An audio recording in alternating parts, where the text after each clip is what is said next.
Nah, legalkah perusahaan kita? Perusahaan kita adalah perusahaan yang legal. PTBS adalah perusahaan yang legal. Semua perizinan mulai dari pendirian sampai SUPL-nya pun ada.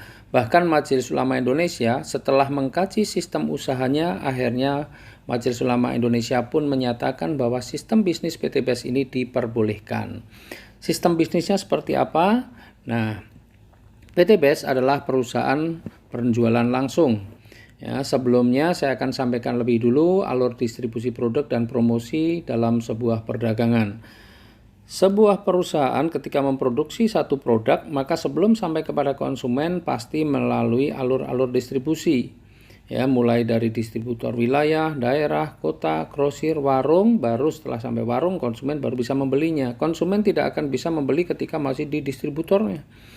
Apalagi hanya untuk beli eceran, ya, harus melalui kalau sudah sampai di warung atau di toko. Nah, supaya konsumen membeli produk tersebut, maka konsumen perlu mendapatkan informasi. Dan untuk mendapatkan informasinya, maka konsumen perlu mendapatkan pemahaman tentang produk. Oleh karena itu, perusahaan melakukan apa yang namanya promosi.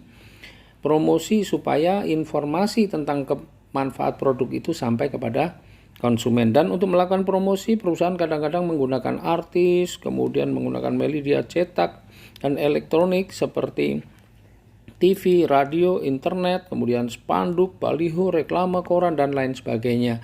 Dan biaya promosi serta distribusi itu bisa mencapai 40%-nya. Nah, karena PTBS ini adalah perusahaan perdagangan langsung, maka yang melakukan promosi dan distribusi adalah member-membernya atau mitra-mitranya. Maka anggaran yang 40% tadi dibayarkan kepada member-membernya, karena yang melakukan distribusi dan promosi adalah member-membernya atau mitra-mitranya.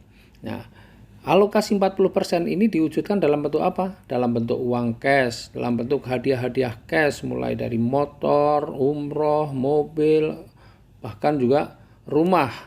Dan seperti apa pembagiannya nanti akan kita jelaskan dalam slide yang berikutnya.